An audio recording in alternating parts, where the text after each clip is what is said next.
Hi, everyone, and welcome to A Better Future Starts Here, a live weekly show brought to you by the American Society for the Positive Care of Children, otherwise known as American SPCC, and I'm your host, Tracy Kawa. American SPCC is dedicated to improving the lives of children in the United States. We are America's voice for children, bringing individuals and organizations to ensure that children are raised in a safe environment so that they may thrive as children and become healthy and secure leaders of tomorrow. Our goal is to bring you perspectives, knowledge, and support from industry leaders and professionals who are dedicated to empowering children and families.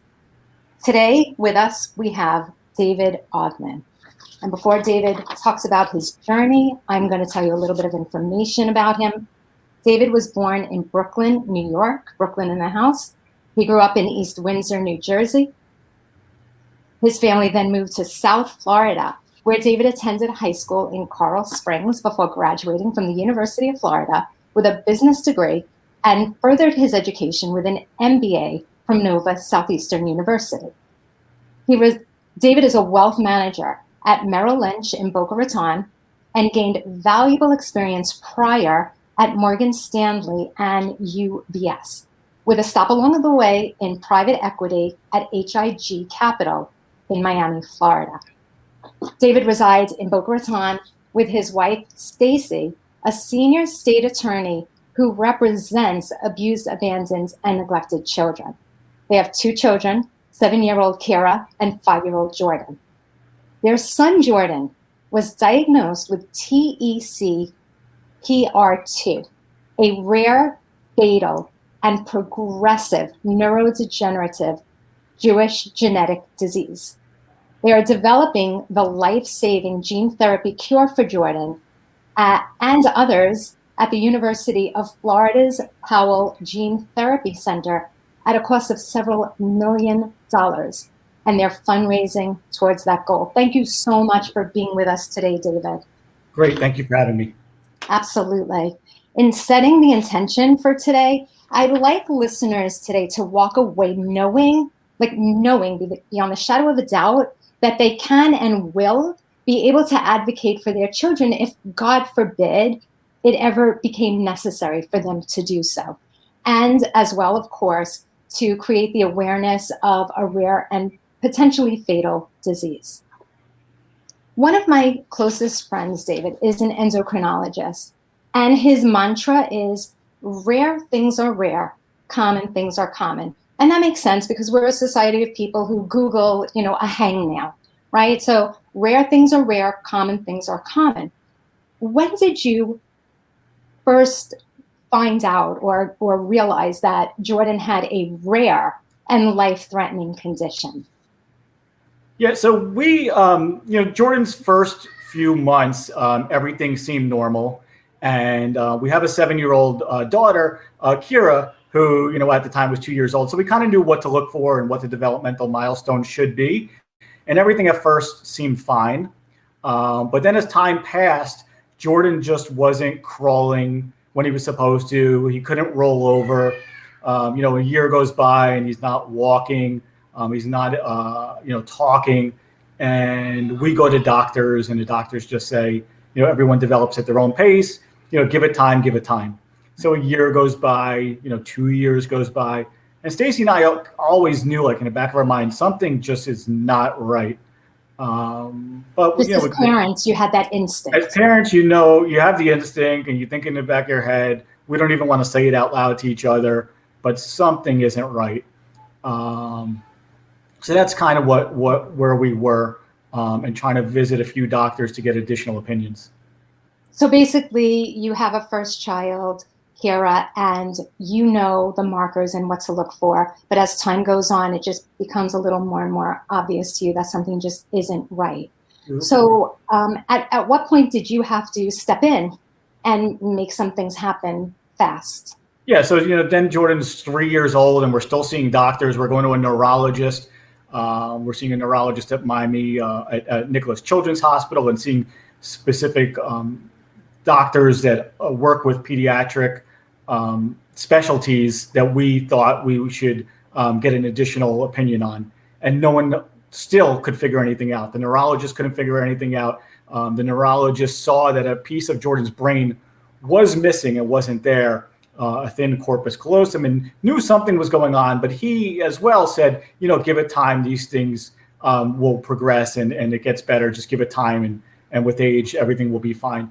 But, we kept pushing and pushing. And finally, they sent us down to Miami Children's Hospital and said, go get a full whole exome sequencing test and get a whole genetic screen and try to figure out something might be underlying that we're not seeing in Jordan's MRI of his brain.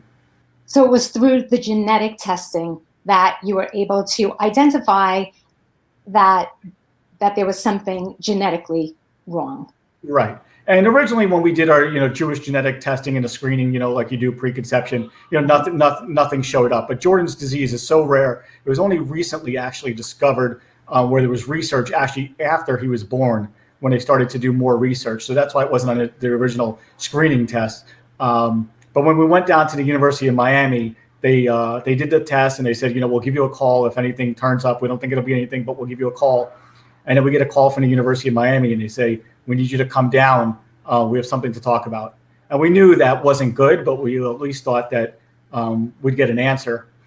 And when we went down to the University of Miami, and that's when they broke the news to us. Can you tell us a little bit about TECPR2? Yeah, so when we go down to the University of Miami and they say your son has a rare Jewish genetic disease, they find it, the little research that they have is that in Ashkenazi Jews, that this is a disease or disorder that they're just starting to learn about.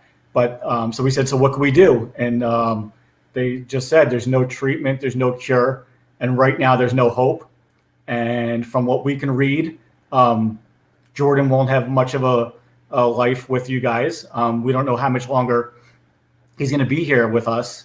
And from the research, there's just no one doing anything about this, and just, take him home and love him for as long as you have with him here. And that's the best advice that we can give you. Wow. So from our initial phone conversation, you and I were speaking, and, we were talking about how it's not like they took you and dropped you in the deep end of the pool. It's that they took you out right into the middle of the ocean and dropped you and said, there's no boat, there's no land, there's no oars, go. So at that point, you became very proactive, and I applaud you for this. There are two parts to this. There's the medical advocating, and then there's the fundraising. Sure. What part how are they related? What part did you jump into first? And what did you do? Yeah. So when we're leaving the hospital, they literally walked us to the door and they just said, good luck. They didn't say, you should go start the Jordan Avi Ogman Foundation and raise money, and you should call Israel and call every geneticist and call every university and try to figure this out. They walked us to the door and they just said, good luck. Give him as much hugs as you can. We wish you the best. But that wasn't an answer for me. And for Stacy, she wasn't going to take that answer either. So on the drive home from Miami, back to Boca, we have 2 hours. I just started calling hospitals, calling Harvard, calling MIT, calling Stanford, calling wherever I can, and trying to figure out who wants to study this, who wants to look into it, what it would cost, and even if it's possible. I mean, I didn't study science in school or chemistry or biology. I know nothing about medicine. So maybe that was good because I questioned everything that the doctor said. Right. that there's no hope. That's great. That's really helpful.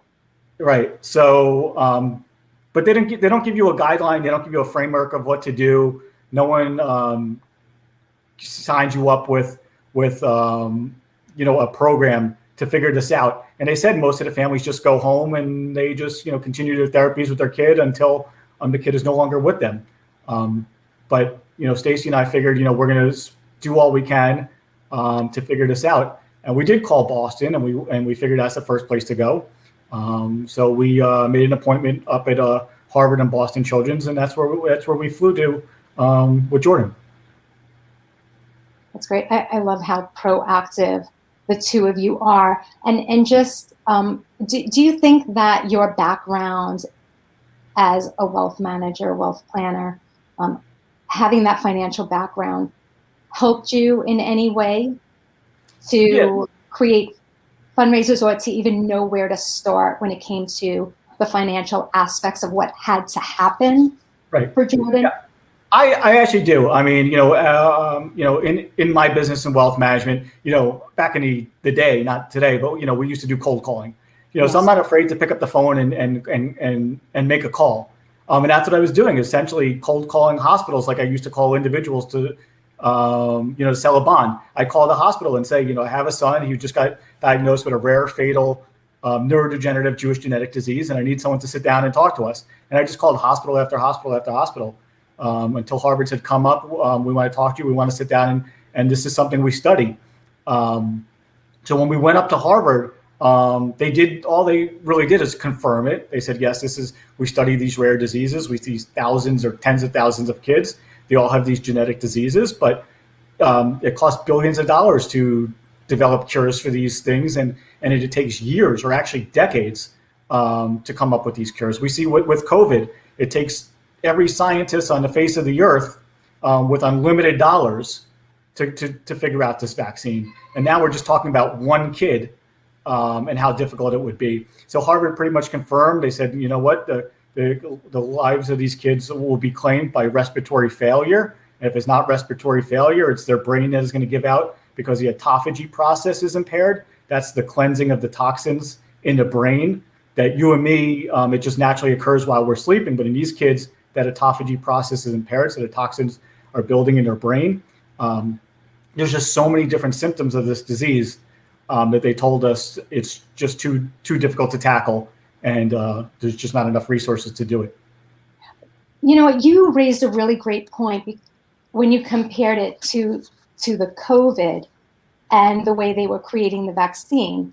And the way it was explained to me is that, yes, they have all of these remote teams, but they're working around the clock through a central database.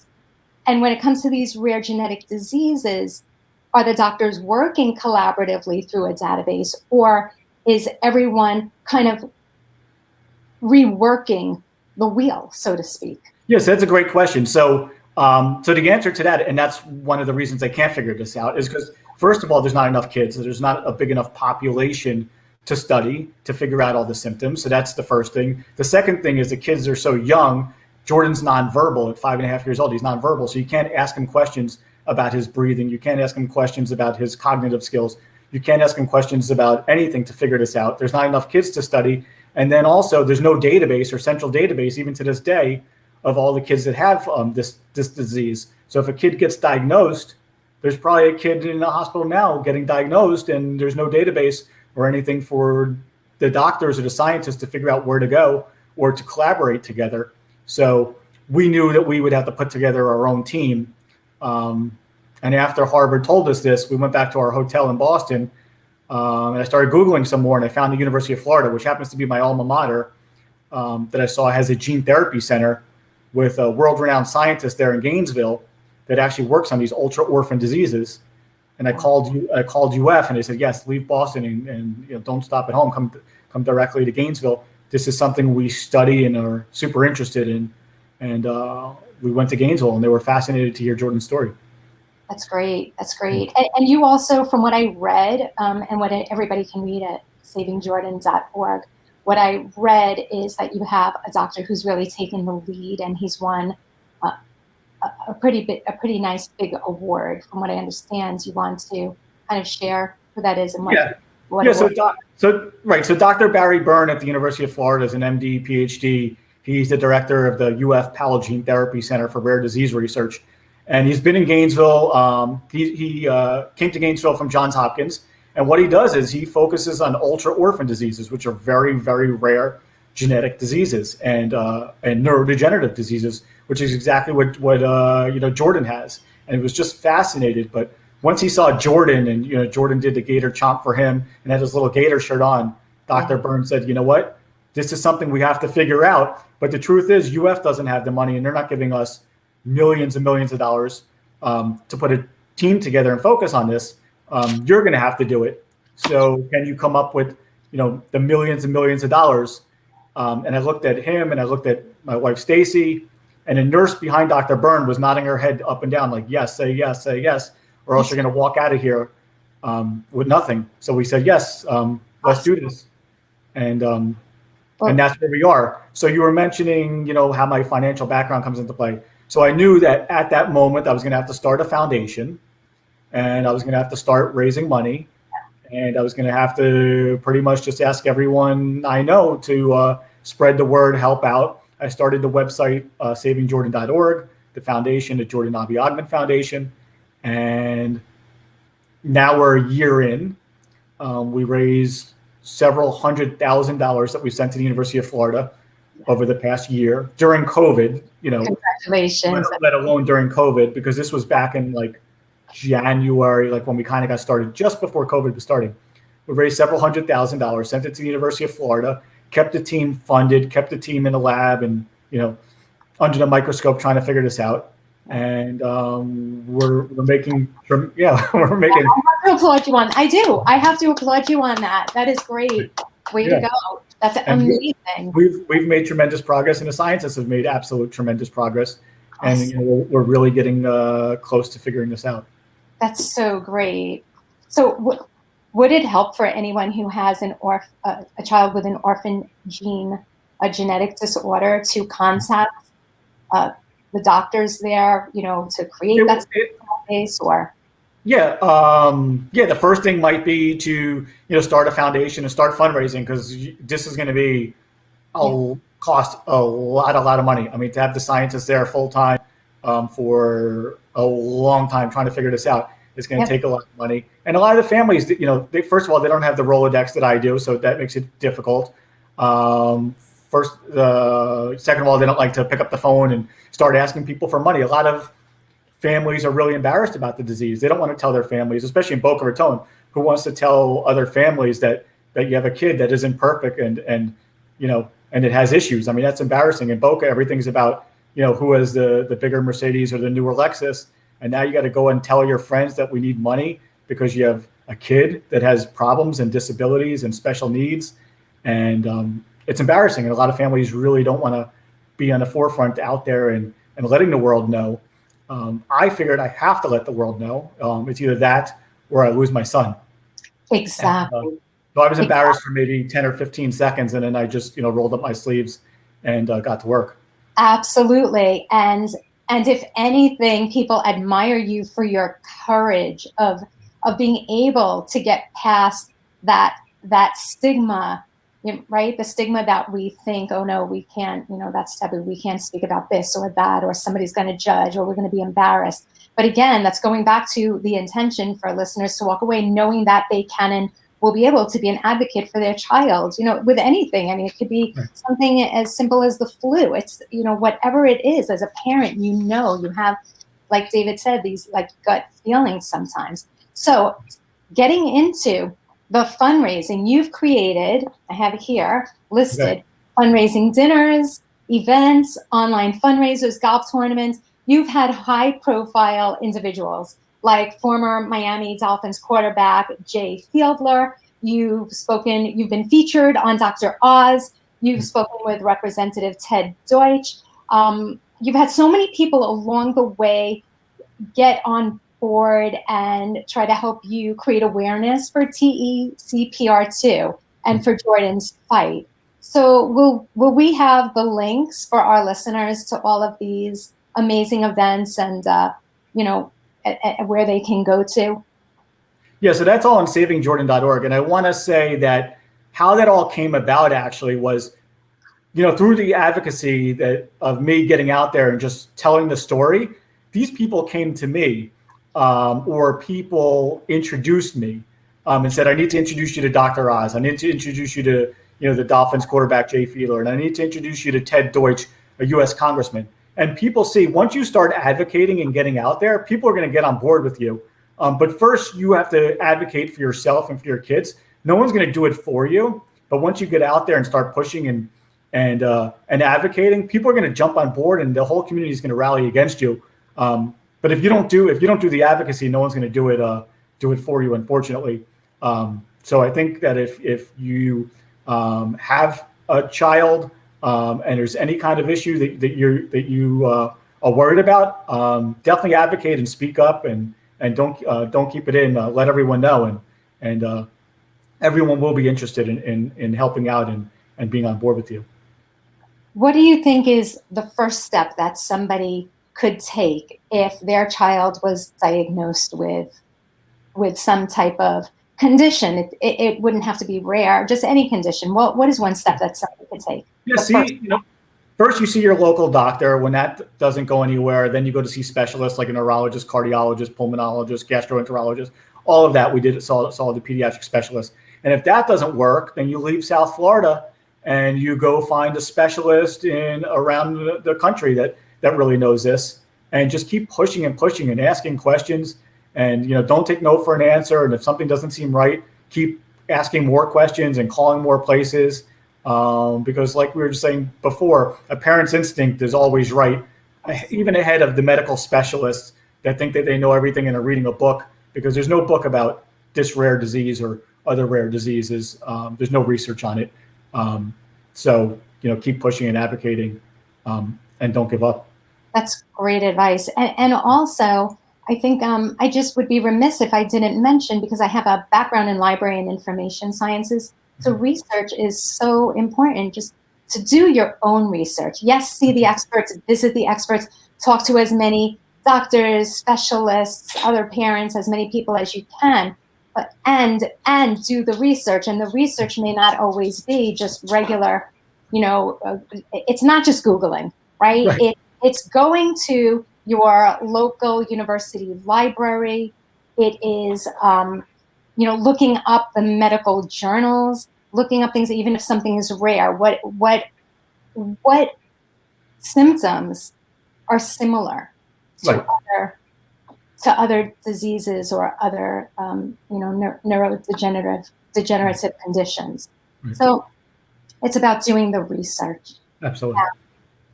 So let's tell our listeners one more time where they can go to see pictures of your adorable, beautiful Jordan Avi, and also where they can go to find out more information and the website. Yeah, so the website is savingjordan.org. On that website, we have a video of Stacy and I talking about when we were diagnosed and going through the whole story. And then we have videos of us on CBS News. We were on NBC News, PBS, and then several celebrities that tweeted or made a video for Jordan. There's just a lot of information on there.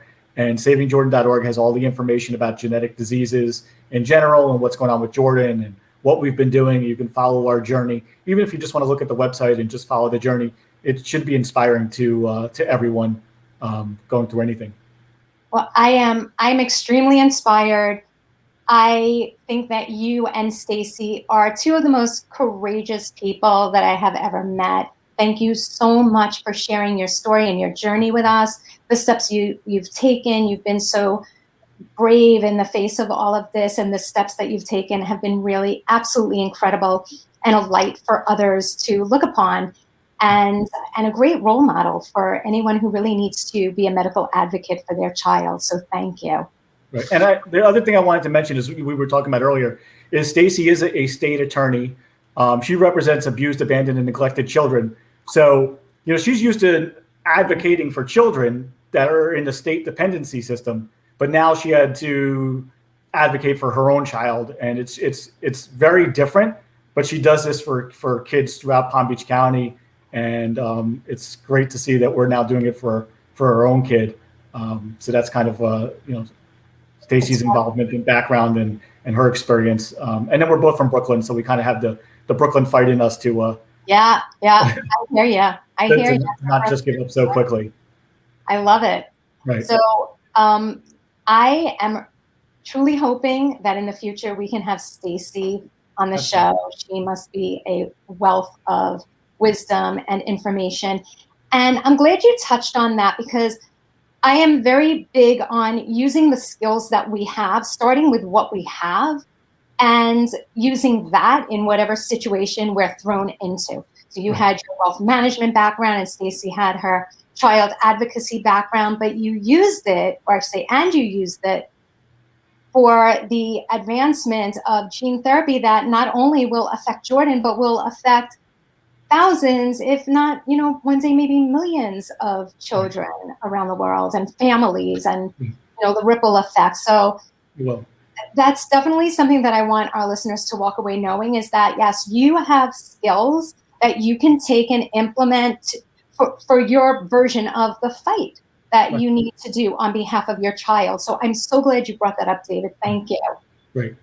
So now I want to tell our audience that if you are a struggling parent or caregiver, know that you're not alone. To access more positive parenting resources, please visit our Learning Center at americanspcc.org. Thanks to our viewers and our donors and supporters, we've provided over 5 million parents, teachers, and caregivers with the tools needed to help children build a brighter future. I'd also like to remind everyone to go to our website at americanspcc.org and download the Happy Child app. It's a free app, which I downloaded myself. It's incredible. It helps us understand how the brain works, how the chemicals in our brains work, how your child's brains develop, so that you too can get on their level and communicate with them and form close bonds and connections with them. The app was created by a team of PhDs, including psychologists and neurologists. It's a wonderful gamification tool. So please download the Happy Child app. If you'd like to contribute to the conversation, or if you know someone uplifting children and families in your community, we'd love to hear from you. Please contact us at info@americanspcc.org. Follow us on Facebook, Instagram, and Twitter. Let's make a difference together. Visit us at americanspcc.org to learn how you can help. I want you to know that we are booked with guests through the end of March. So anyone with any pertinent information that can help children and families, please contact us, and we'll begin booking for April. And remember, a better future starts here.